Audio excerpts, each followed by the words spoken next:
My name is Sarah Mitchell. I'm 32 years old. Stop being dramatic. Jessica's engagement party has 75 guests waiting. My mother said over the phone while I was hemorrhaging alone in an ER at 11 p.m. That was the last time I spoke to either of my parents. 7 years ago, I lost my baby that night. And I lost my family the same night. Not because of the miscarriage, but because of a choice they made. A choice I still can't unhear. What I didn't know was that someone in that family never actually left. For 7 years, he was there, in the back row of every graduation, behind every anonymous gift, inside every envelope I thought came from a scholarship fund. I just didn't know. Not until a 5-year-old girl showed up on my doorstep last Christmas Eve holding a handmade photo album. Before I go on, if this story resonates with you, please hit subscribe, but only if it genuinely connects with you. Now, let me take you back to the winter of 2018, the night everything shattered. I need you to understand something first. Before the hospital, before the silence, before all of it, I was 24, working night shifts at a regional medical center outside of Richmond. I just finished my RN program, top of my cohort, 3 job offers on the table. The day I got my nursing pin, I called my mother. She picked up on the 4th ring. Mom, I did it. I graduated. There was a pause then. Oh, that's nice, honey. Listen, can you switch your shift on Saturday? Jessica needs someone to drive her to her final dress fitting, and I have my book club. I said, sure, Mom. I'll figure out my shift. That was the pattern. That was always the pattern. My sister Jessica was 4 years older, and in my mother's universe, she was the son. Margaret Mitchell, that's my mother, posted Jessica's photos on Facebook like a campaign manager. Jessica's engagement. Jessica's new house. Jessica's hair appointment. Every caption read the same, my pride and joy. I don't think I ever appeared on her page. Not once. My father, Robert, was a quiet man, an accountant who came home at 5:30, ate dinner at 6, and disappeared into the garage to listen to baseball on a portable radio. When my mother talked over me at the dinner table, he'd look at me from across the mashed potatoes with this expression, like he was trying to apologize with his eyes. But he never opened his mouth. Not once. I used to think being the quiet one meant being the strong one. That if I just kept my head down and worked harder, eventually they'd see me. I was wrong about that. That fall, I found out I was pregnant. 9 weeks. I did the math sitting on my bathroom floor at 2 a.m, still in scrubs, a plastic test balanced on my knee. The father, his name doesn't matter for this story, had left 3 weeks earlier. Packed a bag while I was on a double shift. Texted me the word sorry and blocked my number. I didn't even get a conversation. So there I was, 24, alone, pregnant. Pause, and I decided to keep the baby. I wasn't naive. I knew it would be hard.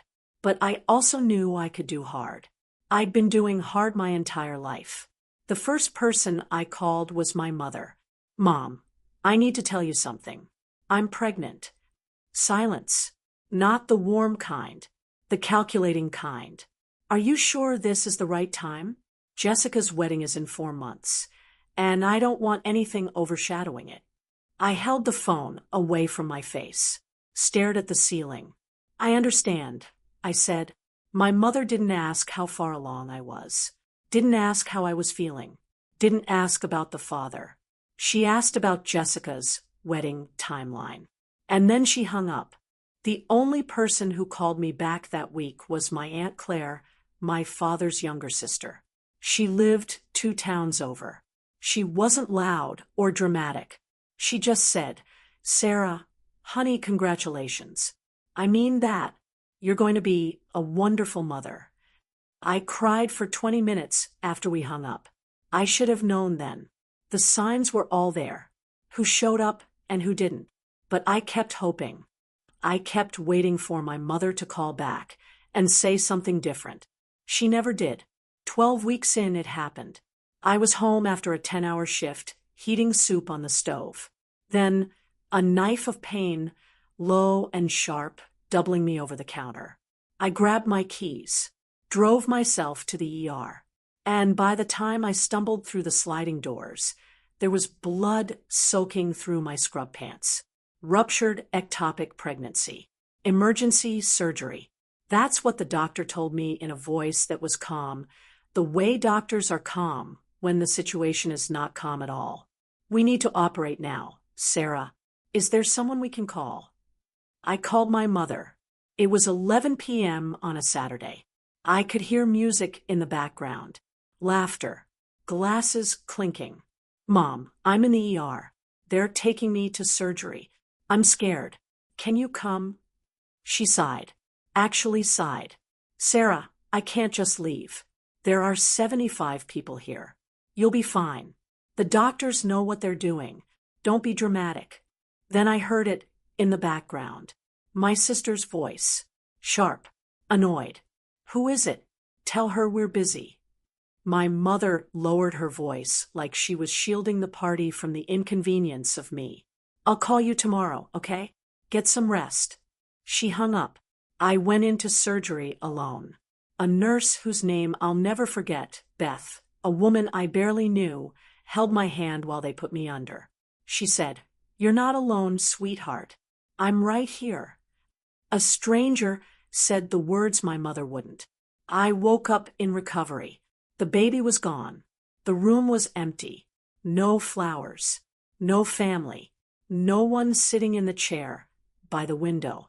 Not that night. Not the next day. Not ever. 3 days later, I was still in the hospital when my phone rang. It was Margaret. She didn't ask how the surgery went.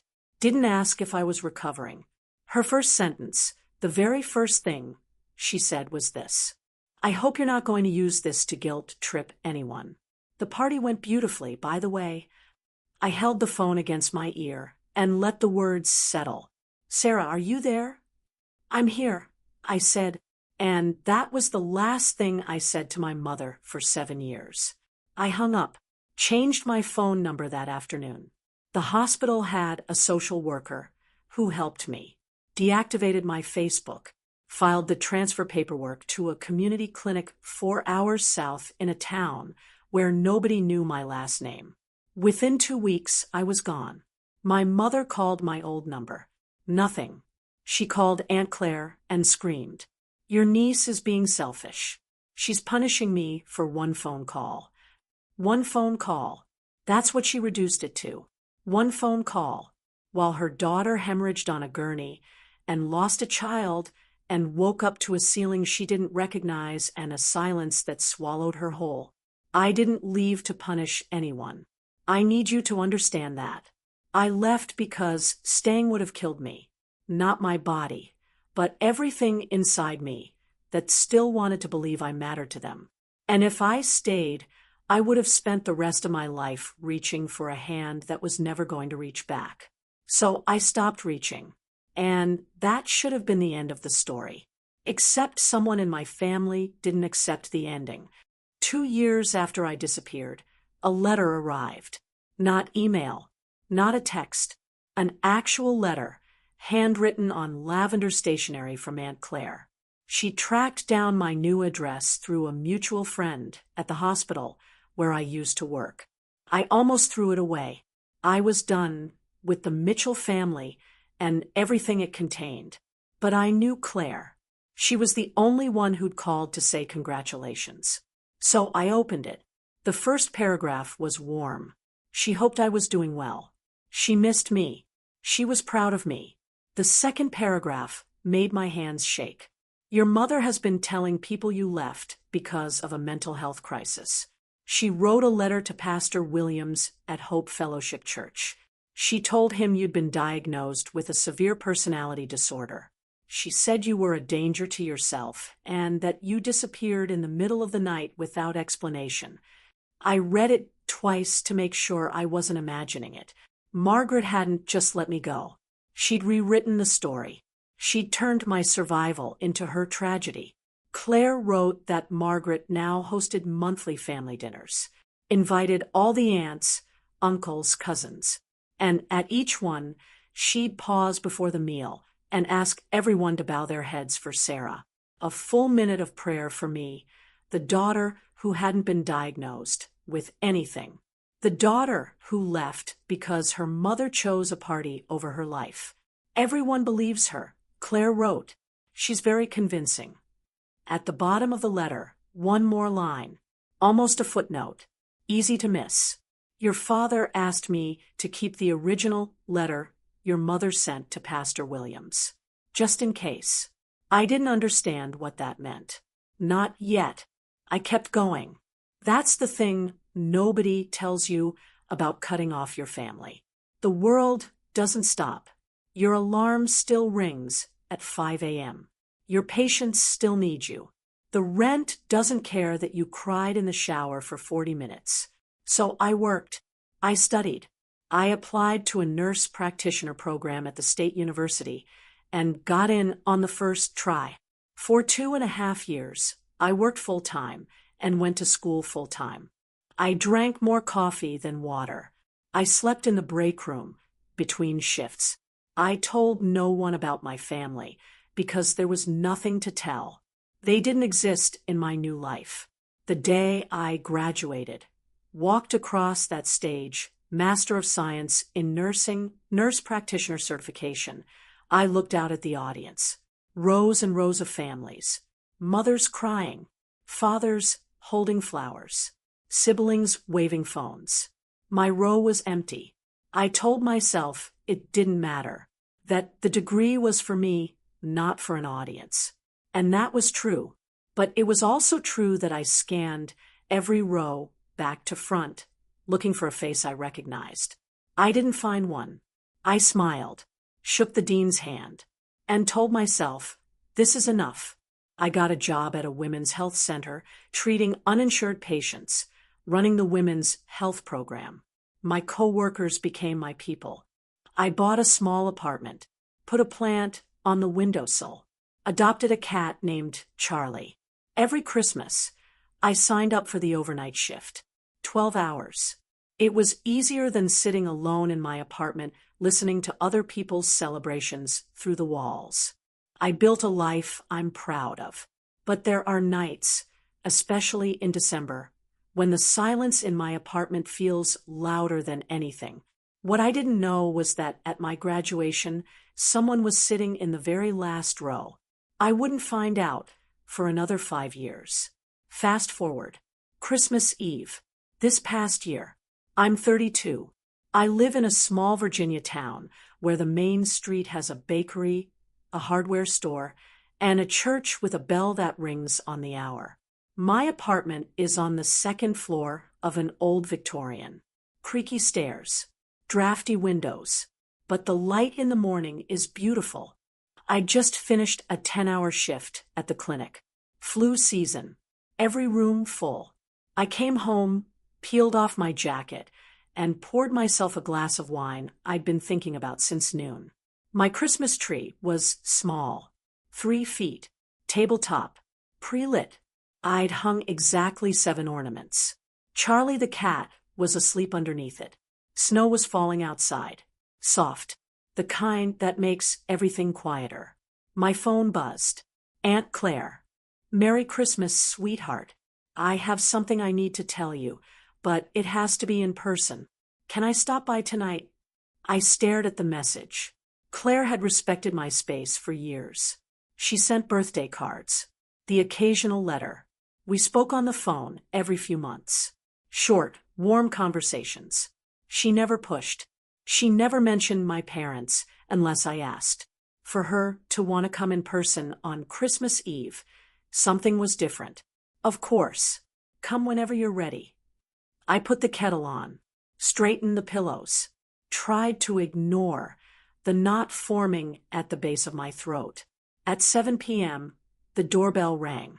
I walked to the door, turned the handle, looked out, but it wasn't Aunt Claire standing there. I looked down and saw a pair of brown eyes I had never met staring up at me. A little girl, maybe 5 or 6, dark blonde hair, tangled from the wind, holding a book pressed against her chest like it was the most important thing in the world. The girl looked up at me. Snow dusted her eyelashes. "Are you Aunt Sarah?" I couldn't move. I couldn't speak. No one had called me aunt in 7 years. No one in my family had called me anything in 7 years. "Are you Aunt Sarah?" she asked again, smaller this time, like she was afraid she had the wrong door. Yes, I'm Sarah." She held out the book. "Grandpa said to give this to you. He said you'd know what it means." My hands took it before my brain caught up. It was heavy, leather-bound, cracked at the spine, held together with a rubber band. On the cover, in shaky handwriting I recognized instantly my father's. 3 words, for Sarah. Everything. Behind the girl, a car door opened. Aunt Claire stepped out, wrapped in a wool coat, her face red from crying or cold or both. She walked up the steps slowly. She looked 10 years older than the last time I'd seen her. "Her name is Emma," Claire said. "She's Jessica's daughter. Your niece." The air left my lungs. "And before you say anything, your father made that." She pointed to the album in my hands. "All of it. Every page. He asked me to bring her tonight because—" Claire's voice broke. She pressed her fist to her mouth, steadied herself. "He's not well, Sarah. He's in the hospital. His heart." I looked at Emma.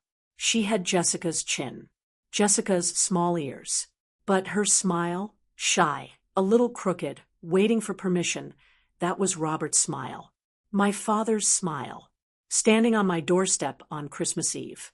"Come inside," I said. "Both of you. Come inside." I sat on the floor, the album on my lap, and opened the first page. The first photograph was blurry, taken from too far away, slightly crooked, the kind of picture someone takes when they don't want to be seen taking it. A graduation stage, navy and gold banners, a woman in a cap and gown shaking a hand at a podium. Me, my NP graduation 3 years ago. I looked closer. The photo was taken from the back of the auditorium, the very last row. I could see the curve of empty seats around whoever was holding the camera. My father had been there. I turned the page. A photo of me standing outside the clinic, laughing with my coworker Lisa, coffee in hand. Taken from across the street, through a car window. I could see a faint reflection in the corner. Next page. A bank transfer receipt. $150 sent monthly for 52 months. From the account of Claire Mitchell. But in pencil, in my father's hand, a note in the margin, from Dad. My throat closed. Those payments. I'd received them through a financial aid office. I thought they were part of a loan repayment assistance program for rural healthcare workers. I'd even written a thank you letter to the program administrator. That money, every single dollar, came from my father. I turned another page. Christmas cards. 5 of them. 1 for each year. Handwritten. Unsigned. Unmailed. Every single one began the same way. "Dear Sarah, I'm sorry I'm not brave enough to send this." The last photo in that section. Me outside the mobile clinic van, handing a flu shot to an elderly woman. And in the far background, barely visible, standing near a parked truck in a winter coat, a man alone, watching. My father. I closed the album, put my hand over my mouth, and broke. Claire sat across from me on the floor. Emma had fallen asleep on the couch, curled around a throw pillow like a question mark. "Why?" I said. My voice didn't sound like mine. "Why didn't he just call me?" Claire looked at her hands. "Your mother controls everything. The bank accounts, the car, the house title. He could have called, but she checks his phone every night. Every message. He could have left, but she told him if he contacted you, she'd make sure Jessica cut off access to Emma. He lives for that little girl, Sarah. She's the only piece of his life that still has light in it. I wiped my face with my sleeve. So he chose silence. Claire leaned forward. He chose the only rebellion he could. Every photo in that album taken on days he told your mother he was going to Home Depot.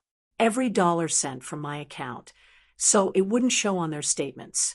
Every card written at my kitchen table at 6 a.m. before your mother woke up. I looked at the sleeping child on my sofa. My niece, a person who existed in the world and had my blood in her veins. And I hadn't known her name until 10 minutes ago.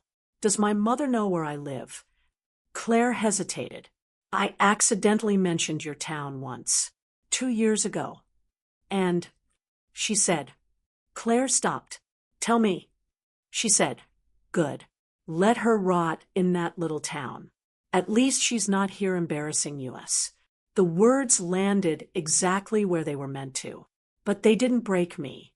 Not anymore. I'd spent 7 years building a spine that my mother didn't have the blueprints for.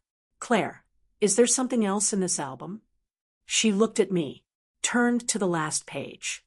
I turned to the last page.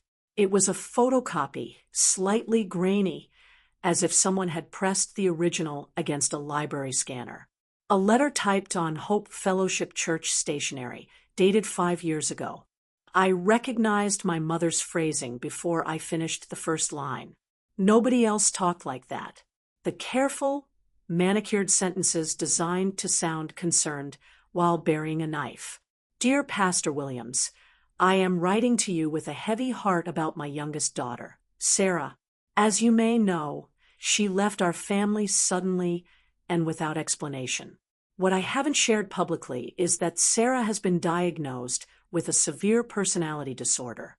She has become a danger to herself and has refused all treatment. We are devastated. I read it twice, 3 times. None of it was true, not one word. I had never been diagnosed with anything. I had never refused treatment for anything. I left because my mother told me to stop being dramatic while I was losing my baby. And she had put it in writing, sent it to a pastor, let it circulate through a congregation of people who knew my name. How did Dad get this? My voice was flat. Pastor Williams gave him a copy. Claire said quietly. He kept the original in his office.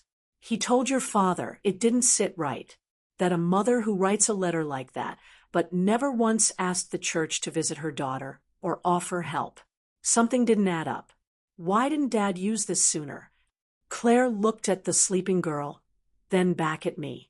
He was afraid of losing everything. But 2 months ago, they found a blockage in his heart. He's scheduled for surgery on the 27th.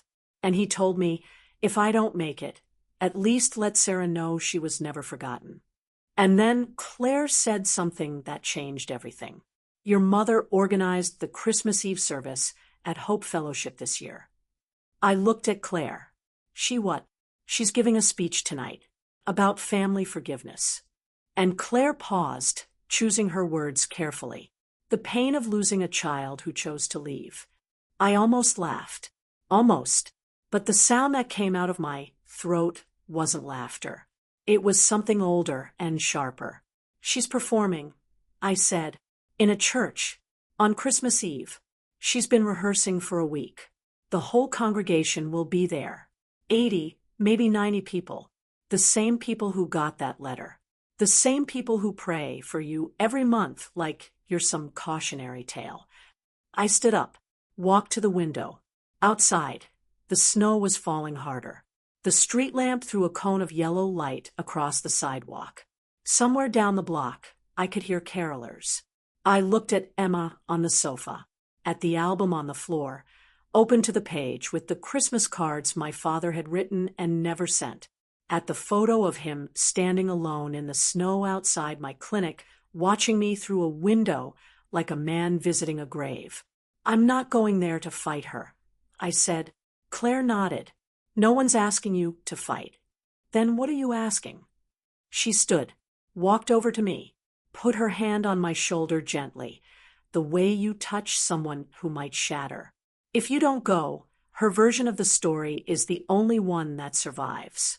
And your father, lying in that hospital bed, he'll know he spent 7 years building that album for nothing. I looked at the album again. Then I looked at my phone. Then I did something I hadn't done in 7 years. The phone rang twice before he answered. Hope Fellowship Church. This is Pastor Williams. Pastor Williams, this is Sarah Mitchell. A long pause. Not uncomfortable. More like the pause of a man who'd been waiting for a phone call he wasn't sure would ever come. Sarah. His voice softened. I've been hoping to hear from you. You have. I've been waiting for this call for 5 years. If I'm being honest, I kept that letter your mother sent because it didn't sit right with me. A mother who writes that about her daughter, but never once asks me to visit you, never asks the church to reach out, never provides a doctor's name or a treatment center. She just wanted people to know her version. My chest tightened, not from pain, from something that felt dangerously close to being believed. I'm not asking you to take sides, Pastor. I'm not taking sides. I'm standing with the truth. There's a difference. I press my forehead against the cold window glass. Can I come to the service tonight? You're always welcome in God's house, Sarah. You always have been. I didn't lay out a strategy. I didn't plan an ambush. I want you to understand that, clearly. I wasn't going to that church to humiliate my mother or create a spectacle. I was going because for 7 years, a woman had stood at a podium in front of people I grew up with and told them I was broken. And I was going to walk in whole, standing, breathing, and let my presence be the answer. Claire would take Emma home. She didn't want the child there for what might happen. I agreed. I would go alone. I pulled on my coat, the same navy pea coat I'd worn to work that morning, still smelling like antiseptic and coffee, and drove to Hope Fellowship Church. The parking lot was full. I sat in my car for 3 minutes, engine off, watching people file through the front doors.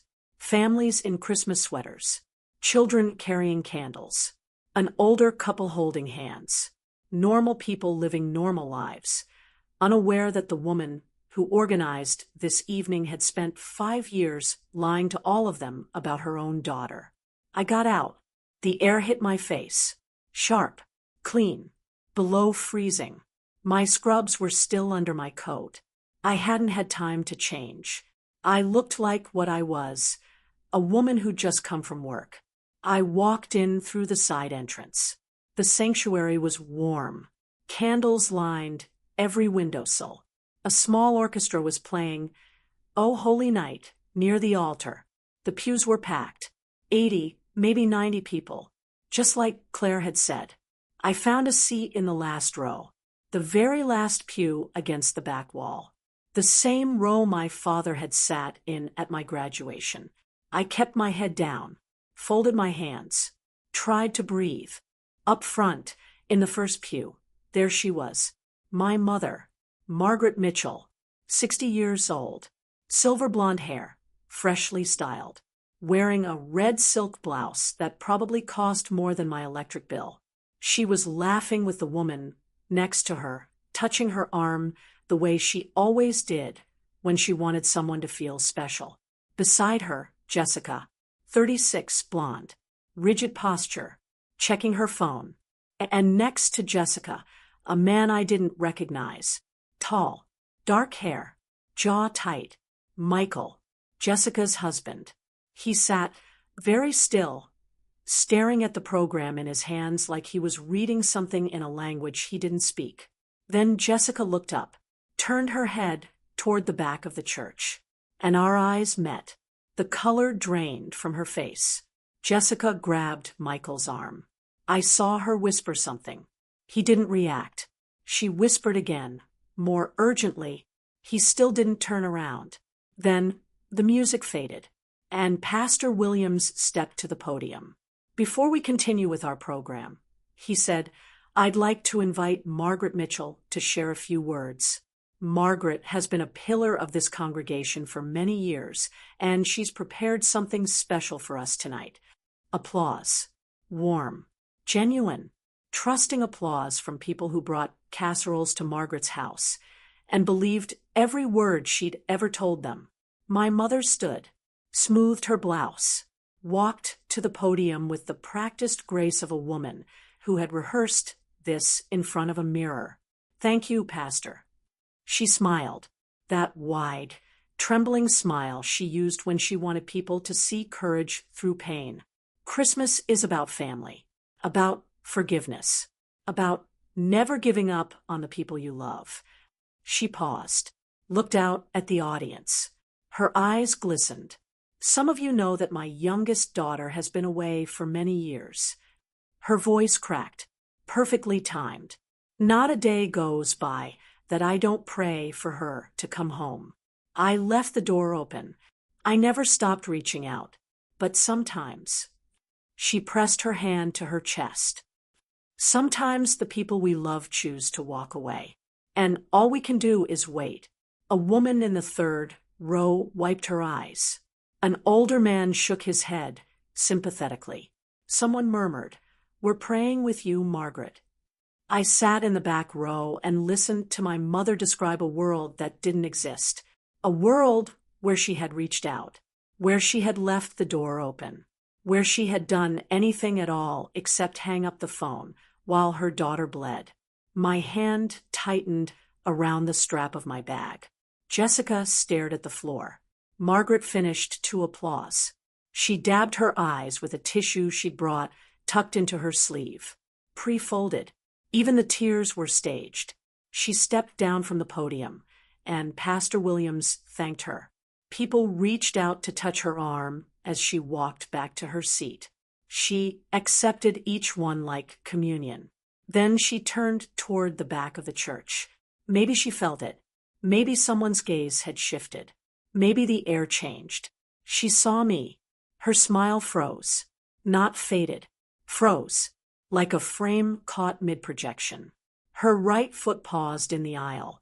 Her hand, still raised from accepting someone's sympathy, hung in the air. 3 seconds. That's how long it lasted. 3 seconds of my mother's real face. The one beneath the performance. Then the mask slid back on. "Oh my God." Her voice carried across the sanctuary. She pressed both hands to her mouth. "Sarah? Is that you?" She began walking toward me, arms opening wide, tears already flowing. "My baby came home. My baby came home on Christmas Eve." People gasped. A few clapped. An elderly woman clasped her hands together like she was witnessing a miracle. Margaret moved down the aisle with her arms wide open, sobbing, performing the reunion she'd rehearsed for an audience she'd already primed. I stood up. I didn't step forward. I didn't step back. "Hello, Mom." She reached me, wrapped her arms around me, pulled me tight. I didn't hug her back. My arms stayed at my sides. She pressed her mouth to my ear, her voice dropping to a whisper that no one else could hear. Every ounce of warmth vanished. "Don't you dare make a scene. Smile. Now." She said it like a command. The same voice she'd used my entire life. But this time, I didn't obey. I stepped back. 1 step, just enough to break her grip. "I didn't come here for a reunion, Mom." My voice wasn't loud. It wasn't angry. It was the voice I use when I'm telling a patient something they don't want to hear. Steady, clear, kind enough to be decent, firm enough to be unmistakable. Margaret's eyes flickered. She glanced sideways at the congregation, calculated, then smiled wider. "Sarah, sweetheart, we can talk about this at home. Not here. You chose here to tell your story. I think here is fair." Someone in the third row shifted in their seat. The murmuring started. Low, uncertain, like the first drops of rain before a storm you're not sure is coming. Margaret turned toward Jessica, a quick, sharp look, the kind that said, "Handle this." Jessica stood, walked toward us with the careful posture of a woman who'd learned from the master. "Sarah, this isn't the time or place. Mom has been devastated." "Has she?" I said. "Or has she been rehearsing?" Jessica blinked, opened her mouth, closed it. The murmuring grew louder. Heads turned. People who'd been reaching for their hymnals were now watching the aisle. Margaret drew herself up. Her chin lifted. Her voice rose, not to a shout, but to the precise volume needed to reach every ear in the room. "See, this is what I was talking about. She comes here to attack me. In God's house. On Christmas Eve." She looked at the congregation, palms open, eyes wide. The wronged mother, the eternal victim. "You all saw." I opened my arms to her. A few people nodded, but not all of them. Some were watching me now, watching and waiting. That's when I reached into my bag. I pulled out the album, set it on the back of the pew in front of me. I didn't raise it in the air. I didn't slam it down. I just held it, leather-bound, cracked at the spine, with my father's handwriting on the cover. "I didn't come to attack you, Mom." I kept my voice even, conversational, like I was telling her the weather. "I came because Dad asked me to." Margaret's face shifted. Something behind her eyes recalculated. "Your father? What are you talking about? Did you know he was at my graduation? Back row, right about where I'm standing now." I opened the album to the first page and turned it so the people nearest to me could see. The grainy photo of the auditorium, the empty seats, the lone figure holding a phone camera. "Did you know he sent money every month so I could finish school? Did you know he wrote me a Christmas card every single year and never mailed them because he was afraid of you?" Silence. Not the comfortable silence of a church at rest. The heavy, airless silence of a room full of people realizing they might have been lied to. "That's ridiculous," Margaret said.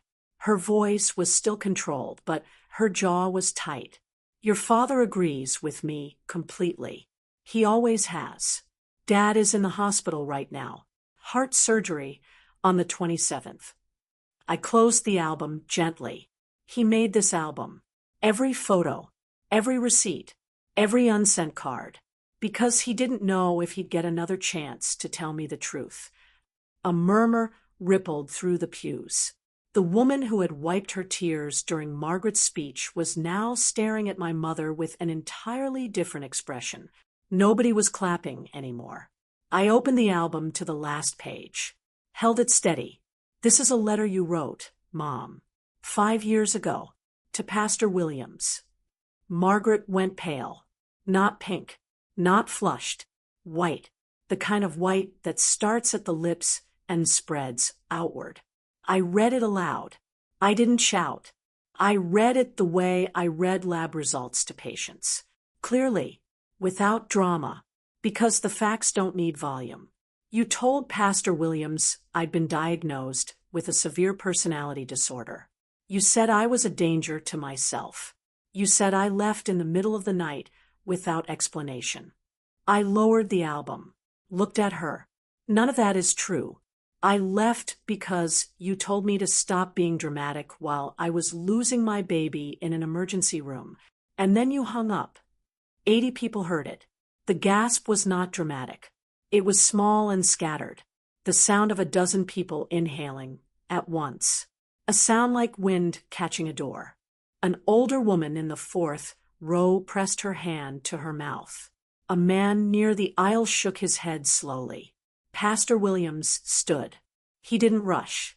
He walked to the center of the aisle with the measured calm of a man who had been carrying a weight for 5 years and was finally allowed to set it down.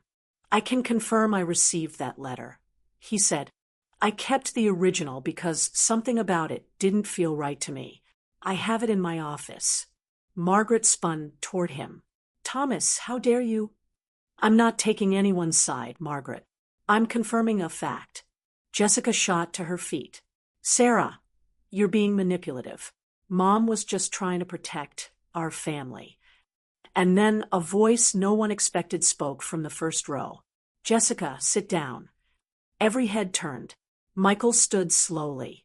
He was tall, and in that small church, he seemed to take up the entire aisle. His hands were at his sides. His voice was steady, but there was a tremor in it, the kind that comes not from weakness, but from a man saying something he's held inside for too long. I need to say something. I've known for 3 years.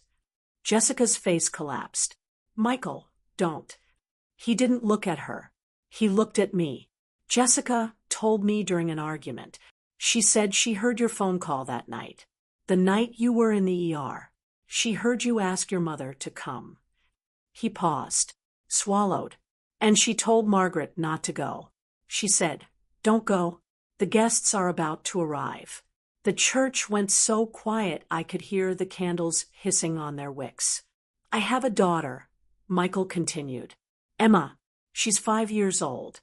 And I think about what kind of world I'm teaching her to live in if I keep this quiet. Jessica grabbed his arm. Michael, shut up. No. Margaret stepped forward, her voice cracking open now, the mask fully slipping. This is slander. You're all attacking me. Mom, I said it the way you'd say it to stop a child from running into traffic. Not angry, just clear. I didn't come here to attack you. I came here because for 7 years you told everyone I was broken. I paused, let the silence hold. I'm standing here in front of everyone, so they can see for themselves that I'm not. No one spoke. Not Margaret. Not Jessica. Not a single person in that church. My mother's lip trembled, and I watched her reach for the only weapon she had left. Then my mother did the one thing I never expected. She didn't apologize. She didn't cry. She didn't fall to her knees or beg for forgiveness. That would have required her to admit she was wrong. And Margaret Mitchell, in 60 years of living, had never once admitted she was wrong. Instead, she turned to the congregation. Slowly, deliberately, you're all going to believe her. Her voice was ice. After everything I've done for this church, I organized the bake sales. I ran the Christmas drive. I was here every single Sunday while she jabbed a finger in my direction without looking at me. Was off doing God knows what in some town nobody's heard of. Nobody responded. Fine. She straightened her blouse, lifted her chin. Fine. If that's how it is. She turned to the first pew. Jessica, we're leaving. Jessica didn't move. For the first time in 36 years, Jessica Mitchell Caldwell did not stand when her mother told her to stand. She sat with her hands in her lap and her eyes on the floor. And she didn't move. Margaret looked around the room, at the faces she'd cultivated for years, the women she'd organized potlucks with, the men she'd sat beside at fundraisers. Not a single one of them stood to leave with her. She walked up the aisle alone. Her heels clicked against the stone floor. At the door, she stopped, turned, looked at me one last time. You always were ungrateful. Merry Christmas, Mom, I said. She pushed through the heavy wooden door. A gust of December air rushed in, cold and sharp and clean. Snow swirled across the threshold. And then the door closed behind her, and she was gone. The candles on the windowsills flickered from the draft, then steadied, then burned still. For a moment, nobody moved. Then Pastor Williams walked to me. Not quickly, with the unhurried warmth of a man who'd been a shepherd for 30 years and knew that sometimes the most important thing is simply showing up. Welcome home, Sarah, he said, and he shook my hand. Behind him, a woman stood from the fifth pew. Dorothy Baker, 78 years old. I remembered her from childhood. She used to bring lemon bars to every church picnic and call all the kids sugar. She walked straight to me, and put her arms around my shoulders. "I'm so sorry, honey. We believed her. We shouldn't have." I hugged her back. "You believed what you were told. That's not your fault." Others followed, one by one. Not everyone. Some stayed in their seats, uncertain, caught between the story they'd believed for years and the one standing in front of them. I didn't blame them. Belief is a heavy thing to rearrange in a single evening, but enough people came. Enough to fill the silence my mother had left behind. When the crowd thinned, I looked at the first pew. Jessica was still sitting there. Michael was beside her, not touching her, not comforting her, just sitting. I walked over, stood in front of my sister. She looked up. Her mascara had run. She looked smaller than I remembered. "I'm not going to pretend I'm okay with what you did," I said, "but I'm not going to hate you either. Not tonight." Jessica opened her mouth. Her chin wrinkled. Her voice came out like something squeezed through a crack. "I'm sorry." Saying it is the easy part, I told her.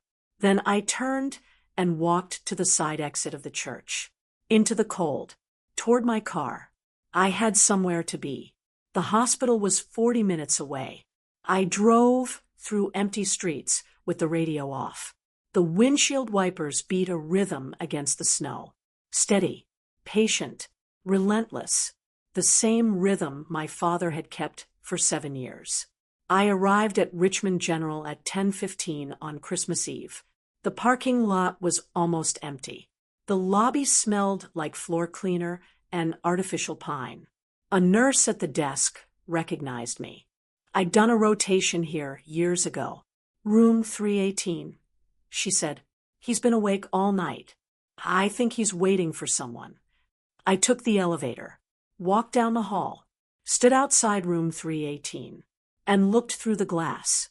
Robert Mitchell, 64 years old, lying in a hospital bed with an 4 in his arm and a heart monitor beeping softly beside him. His hair was thinner than I remembered. His face was gray, but his eyes, open, alert, fixed on the door.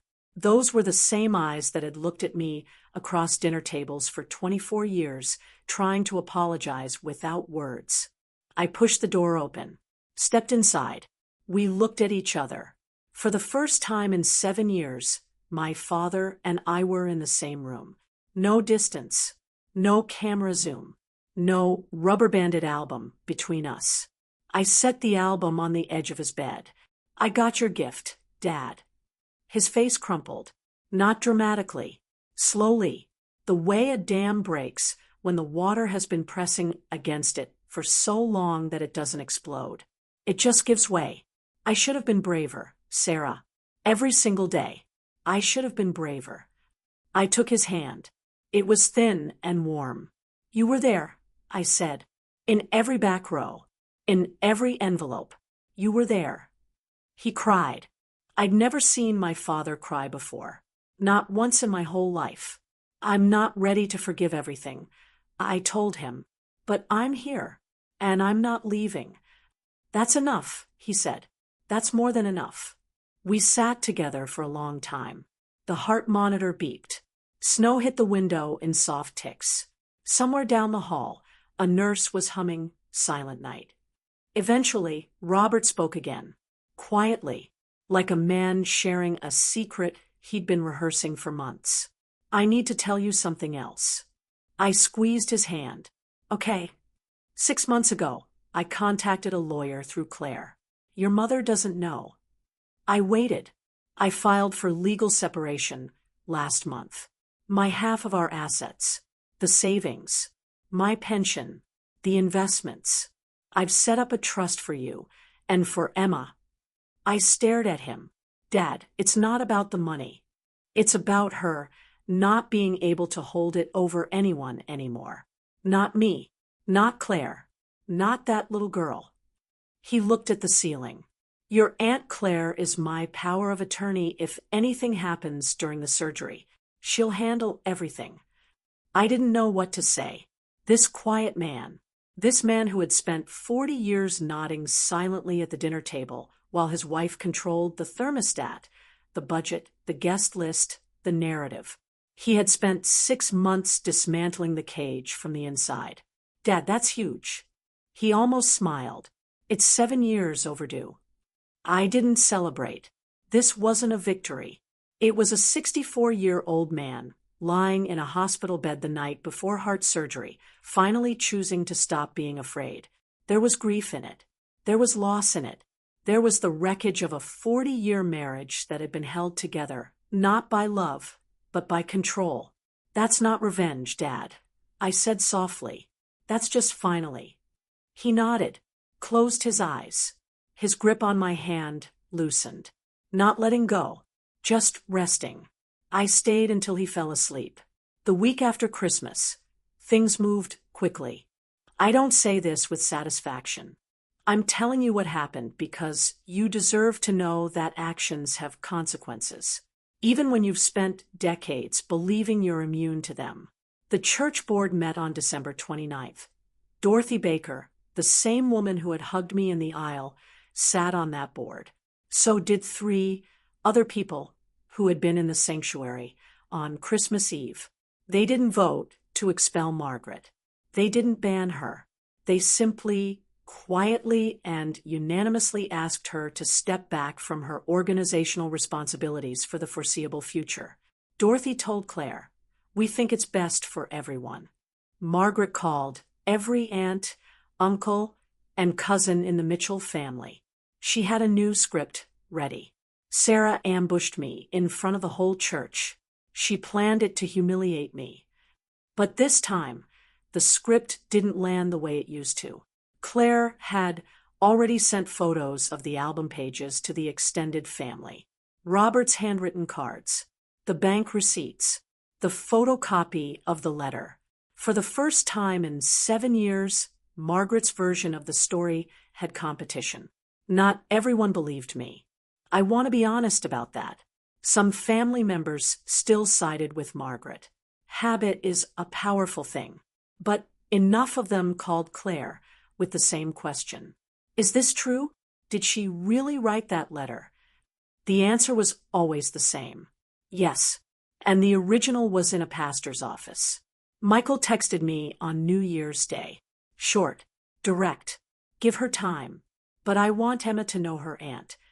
I read it twice, then typed back, I'd like that. Margaret was alone in the house on Cedar Lane. No one locked her out. No one needed to. The doors were open. The rooms were just empty. December 27th, 6:30 a.m. I sat in the surgical waiting room at Richmond General with a paper cup of coffee I hadn't touched. Claire sat beside me, knitting something. A scarf, I think. The needles clicking softly. She always needed her hands busy when she was afraid. I was wearing my scrubs, not because I was working, but because they were the only clothes that felt right. I'd spent 10 years in these clothes, standing on the other side of operating room doors, telling families to breathe, to wait, to trust the team. Now I was the family. Now I was the one being told to breathe. The surgery was scheduled for 4 hours. Coronary artery bypass. The surgeon, Dr. Harrison, had explained the risks the night before, and I had nodded along, understanding every clinical word and feeling none of the clinical calm. Hour 1, Claire knitted. Hour 2, I paced. Hour 3, I sat down and stared at the scuff marks on the floor and thought about all the years I had missed. Birthday dinners I was never invited to. Sunday phone calls that never came. A father who drove 4 hours to sit in the back row of an auditorium, and then drove 4 hours home without saying a word. Hour 3 and 47 minutes. Dr. Harrison walked through the double doors. Mask around his chin. Surgery went well. He's strong. He'll be in recovery within the hour. Claire dropped a stitch. She didn't care. She grabbed my arm and laughed the way people laugh when they've been holding their breath for too long. I cried, And for the first time in 7 years, I didn't cry alone.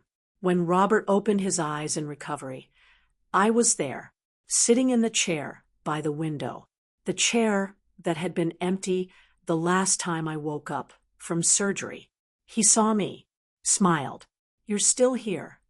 "I'm still here, Dad."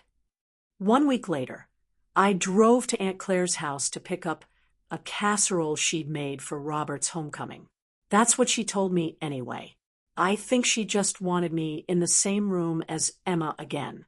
The girl was sitting at Claire's kitchen table, coloring. She looked up when I walked in, and her whole face changed. Not excitement exactly, but recognition, like she'd been waiting. "Hi, Aunt Sarah." "Hi, Emma." She went back to coloring. I sat across from her and watched her work, tongue between her teeth, crayon gripped tight, completely absorbed. After a few minutes, she folded her paper in half, pressed the crease with her palm, and slid it across the table to me. I opened it. 2 figures drawn in crayon. One tall, one small, holding hands.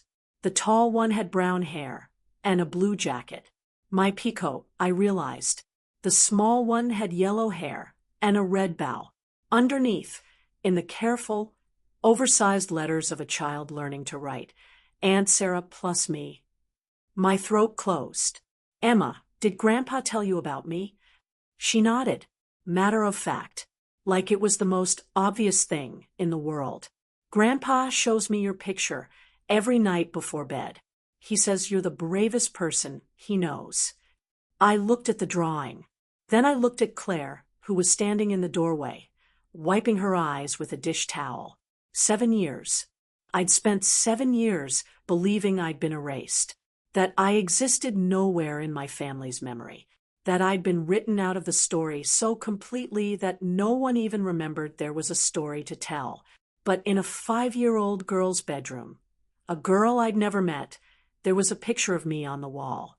I was never truly alone. I just didn't know it yet. People ask me that question. You know the one. Every time I tell this story, someone asks, "Did you forgive your mother?" Here's my answer. And I need you to sit with it because it's not the neat, ribbon-tied ending people want. Forgiveness isn't a gift you give someone who hurt you. It's a decision you make so the hurt stops living rent-free in your chest. And I'm not there yet.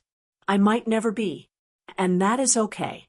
I haven't spoken to Margaret since Christmas Eve. She hasn't called. She hasn't written.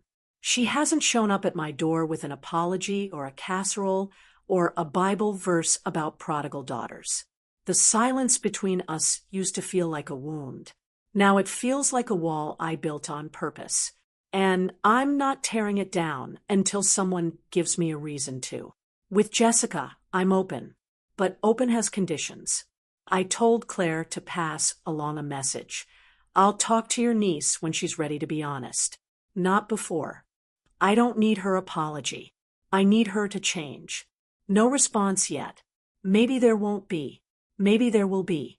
I can live with either. With my father, we're building slowly. 1 phone call a week. 1 visit a month. He comes to my apartment, and I make him soup, and he sits on my couch and watches me work on patient charts and doesn't say much. Sometimes he falls asleep. Sometimes we talk. It's not perfect. It's not fixed, but it's real. And real is more than I've had in a very long time. I decided something that night in the church. Something I carry with me every single day now. Blood doesn't override behavior. I decide who gets access to my life.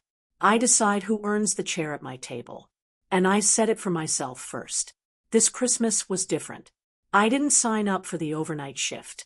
For the first time in 7 years, I wasn't at the clinic on December 25th. I was home. My apartment still has the creaky stairs and the drafty windows. But the table, the small kitchen table where I used to eat cereal alone at 7 a.m., had 3 extra chairs pulled up to it. Robert sat on the couch. He's thinner now and slower, but his color is good. And his doctor says the bypass is holding. He was helping Emma hang a paper snowflake on the tree. My tree, which this year was 5 feet tall and had more ornaments than branches. Claire was in the kitchen doing what Claire always does, feeding people. The whole apartment smelled like garlic and rosemary and something chocolate cooling on the counter. Michael had brought Emma that morning. He and Jessica are separated now. That's not my story to tell, and I won't pretend to know all the reasons. But he stood in my doorway, handed me a bag of Emma's things, and said, "Thank you for letting her be here." I said, "Thank you for bringing her." Jessica sent a card. 2 words inside. "I'm sorry." I don't know if that's a beginning or an ending. I don't know if she means it the way it needs to be meant. But I put the card on my windowsill next to a photo of my father at my graduation, printed from the album, framed in a $5 frame from the pharmacy. Emma sat on the floor drawing. She draws constantly now. Every picture has 2 people holding hands. I looked around the room. Small, warm, imperfect, full. Last Christmas, a little girl knocked on my door, holding a book. This Christmas, she's sitting on my living room floor, drawing pictures of the 2 of us. Some stories don't have neat endings, but this one has a beginning. And that's enough. If you're still here, and I hope you are, I want to say something directly to you. Not as a character in a story, as a person. If you recognized any of this, the favoritism, the gaslighting, the way a parent can smile for the room while gutting you behind closed doors, I want you to know something. Walking away isn't giving up. Walking away is sometimes the bravest thing you'll ever do. I know because I did it at 24, alone in a hospital gown, and it saved my life. And if there's someone who's been loving you from the back row, someone you didn't know was there, don't be too proud to let them in when they finally step forward. My father isn't perfect. He was quiet when he should have been loud. He was careful when he should have been reckless. But he showed up in every way he could. And when it mattered most, he made sure I knew. You deserve a seat at your own table. Not the back row. Not the leftover chair. Not the folding seat they pull out of the garage when they've already set the places for everyone else. The seat you built. The seat you earned. The seat you set for yourself. My name is Sarah Mitchell. I'm 32 years old. I'm a nurse practitioner. I have a cat named Charlie, an apartment with drafty windows, and a niece who draws pictures of us every single day. This was my story. Thank you for listening. If this story stayed with you, leave a comment. Have you ever had to walk away from family to find peace? Or did someone love you from the back row without you knowing? Merry Christmas, wherever you are, whenever you're watching.